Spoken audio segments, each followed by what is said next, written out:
वो मधुबाला ऋषभ कुंद्रा है।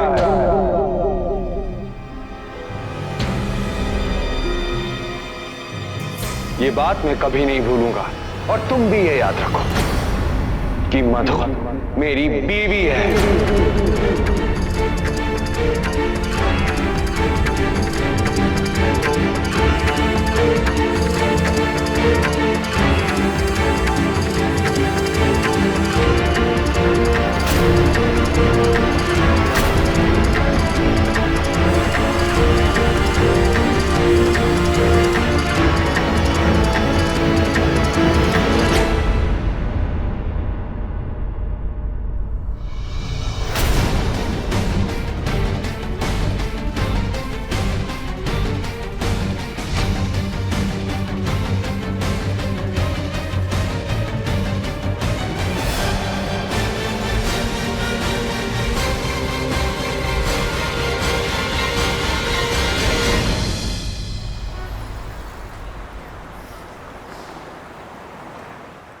बात नसीब की है और नसीब का रिमोट कंट्रोल भगवान नहीं। बात नसीब की है और नसीब का रिमोट कंट्रोल भगवान नहीं, इंसान।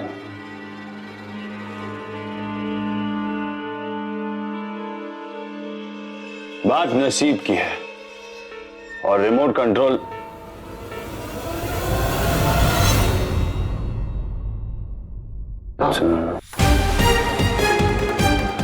बाहर तुम्हें डू नॉट डिस्टर्ब का बोर्ड नजर नहीं आया? या तुम्हें लगा कि वो बोर्ड तुम पर लागू नहीं होता? आउट! ब्लडी फूल्स।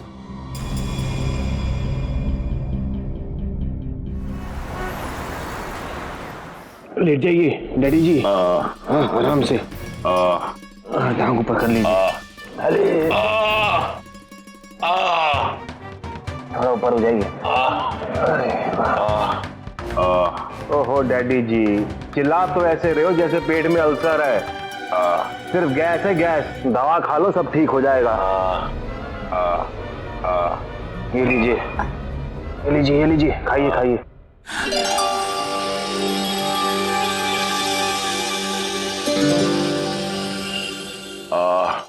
कोई नहीं आने वाला आपको देखने के लिए। इतनी सी बात में लगवा दिया ना फटका। थोड़ा इंतजार कर लेते तो मम्मी जी के काढ़े में ही निपट जाते। हमारी बारी आएगी तो बचाओ, पैसा बचाओ, और खुद आयाशी कर रहे हो। अबे उल्लू के पट्टे, मैं कोई डांस बार नहीं गया था। वहां कभी तेरे बगैर गया हूं? पेट में तकलीफ थी इसीलिए डॉक्टर के पास गया। ओए लाले, थोड़ी अपनी डैडी जी की रिस्पेक्ट किया कर। अगर गालियां देने का इतना ही दिल चाह रहा है ना, तो जा बराबर वाले कमरे में जाकर खूब गालियां दे आरके को। जा। डैडी जी बातें कम करो, दर्द बढ़ जाएगा। आरके के पास चलेगा, दवाइयां खाते रहना टाइम पे।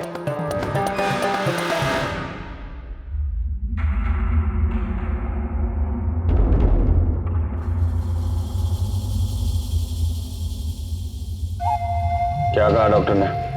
कुछ खास नहीं, सब ठीक है।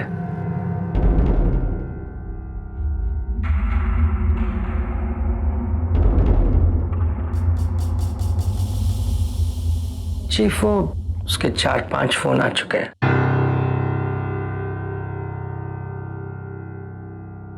किसका? वो सुल्तान के आदमी के। सुल्तान? वो वही चीफ, वो सुल्तान अंडरवर्ल्ड वाला भाई।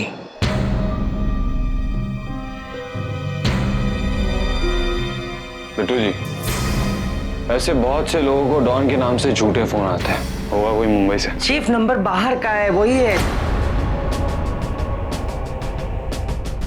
तो इसमें घबराने की क्या बात है?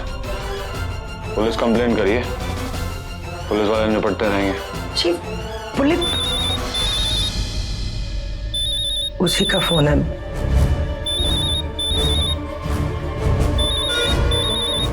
मैं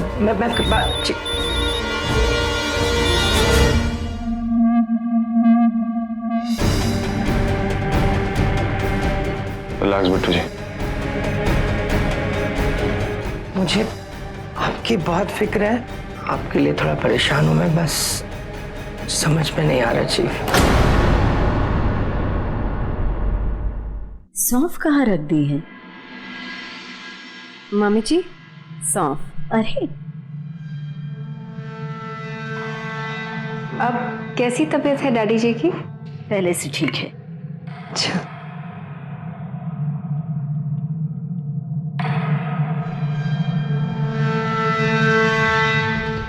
और मधुबाला का पैर? नहीं, अब चिंता की कोई बात नहीं है। अच्छा, अच्छा हुआ ऋषभ ने बैंडेज करा दिया। वैसे वो दोनों स्टूडियो में आरके की कोई शूट चल रही थी क्या? नहीं, शूट तो नहीं थी, बस सब कुछ ऋषभ की वजह से हो गया। दीपाली, मैंने ऋषभ के लिए कोई बड़ा सपना नहीं देखा था कि वो शादी करके जल्दी अपना घर बसाए। हाँ, चाहती जरूर थी। बीवी मैं तुम्हें ही ढूंढ रहा था, पर लगता है कि तुम आरके के छुपे हुए राज पार्ट 5 को खोलने की तैयारी में लगी हो। नहीं नहीं, तो अब अगर प्लॉटिंग खत्म हो गई हो तो चलें? आरके, माँ और मैं तो बस वो तुम जानती हो कि मुझे तुम्हें उठाकर लेके जाने में कोई हिचकिचाहट नहीं होगी। मैं चलती हूँ। Good girl.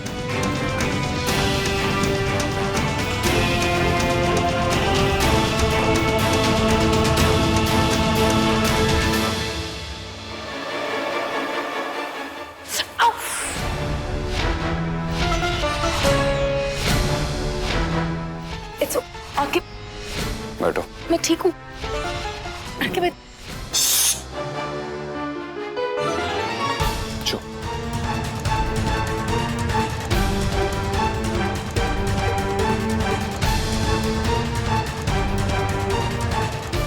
आरके, मैं ठीक हूँ। मैं क्वाइट।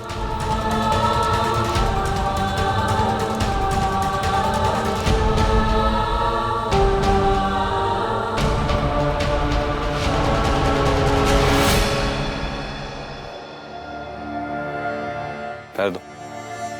आरके, इट्स ओके, मैं खुद कर लूंगी। पहली बार तुम्हारे पैर में दवाई नहीं लगा रहा हूं मैं। स्टूडियो वाली रात याद है?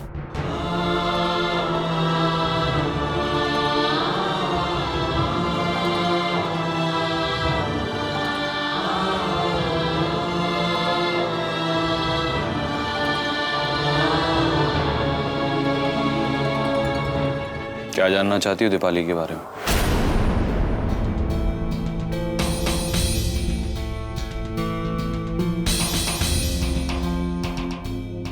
मानो तो वो मेरी भाभी है ना, ठीक उसी तरह जिस तरह तुम इस घर की बहू हो, वो भी है, पर मुझे दिखती नहीं। जिस तरह आरके की जिंदगी की स्क्रीन पर कुछ लोग उसे दिखते नहीं। चिक्की मुझे नहीं दिखता, कुक्कू जी मुझे नहीं दिखते,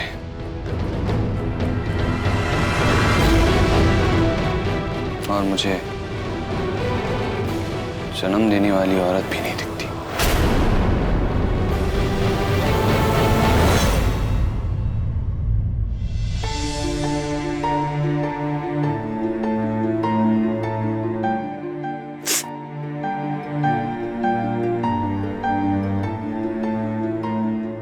जिंदगी ने मुझे एक लेसन दिया है कि कुछ जख्मों को ढक कर रखना चाहिए, नहीं तो वो और भी बिगड़ सकते हैं, बहुत भयानक रूप ले सकते हैं।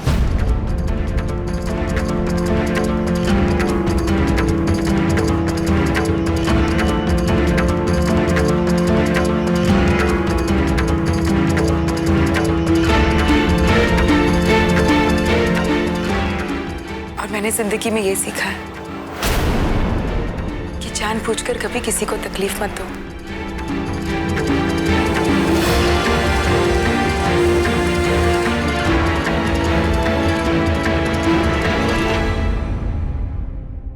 मैं मानती हूँ, मैं तुम्हें अपनी माँ से माफी मांगते हुए देखना चाहती थी,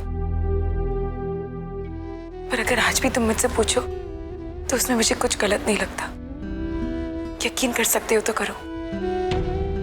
अगर मुझे पता होता उन तस्वीरों की तुम्हारी जिंदगी में क्या जगह है, माफी मंगवाने के लिए मैं कभी उनका सहारा नहीं लेती। अनजाने में भूल हो गई। I am really sorry. दिल से माफी मांग रही। और एक और बात, वो तस्वीरें मैंने नहीं छपाई। ये बात सही है कि मैं तुम्हें बिल्कुल पसंद नहीं करती,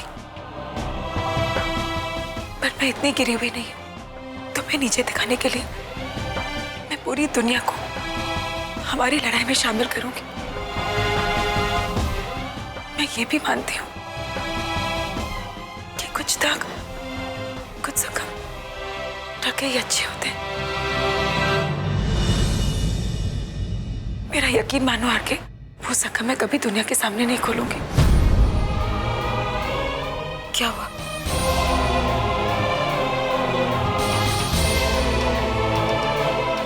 मैं तुम्हारे पांव के जख्म की बात कर रहा था।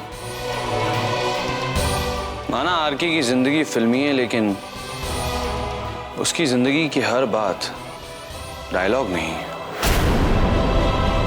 गलतफहमी तुम्हारी आंखों में आंसू ले आई, और इसी बहाने मुझे पता तो चला कि तुम्हें अपने किए पर पछतावा है।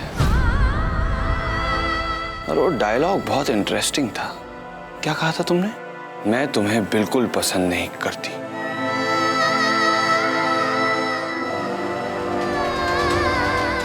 बहादुर लड़की हो। आज तक तुमने जो कुछ भी किया है अपनी अकड़ से ही किया है।